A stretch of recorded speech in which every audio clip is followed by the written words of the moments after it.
సప్తవర్ణాల సమ్మేళనం హోళీ మిఠాయిల్లో రారాజు మన ఆలివ్. అకేషన్ ఏదైనా ఆలివ్ మిఠాయిలతోనే. పవన్ కళ్యాణ్ గారికి ఆల్రెడీ ఇక్కడ విజయం ఖరారైంది. మనం ఓన్లీ పని చేస్తున్నట్టుగా ఉండడమే తప్ప మనం కొత్తగా చేయాల్సిన పని ఏమీ లేదు అని చెప్పి నాకు అర్థమైంది. నాకే కాదు మా అందరికీ అర్థమైంది.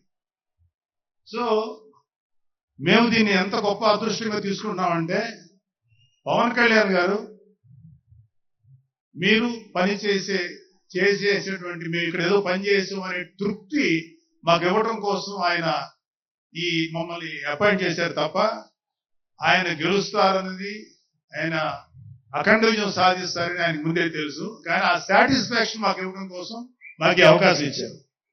అయితే అది మా అదృష్టంగానే ఫీల్ అవుతున్నాం.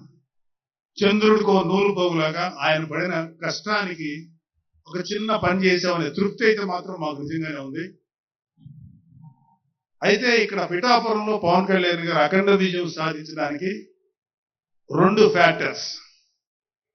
Two important factors. ఒకటి, మన ప్రెసిడెంట్ జనసేనాని పవన్ కళ్యాణ్ గారు అయితే, రెండో ఫ్యాక్టర్ పిఠాపురం జన సైనికులు, పిఠాపురం పౌరులు, పిఠాపురం ఓటర్స్. వీళ్ళిద్దరూ లేకపోతే మేము ఏమి చేసినా ఏం ఉపయోగం లేదు. సో మాలో ఇంకెవరైనా సరే పవన్ కళ్యాణ్ గారి విజయానికి నేనే దోహదపడ్డాను అని ఎవరన్నా అనుకుంటే అది వారి కర్మ.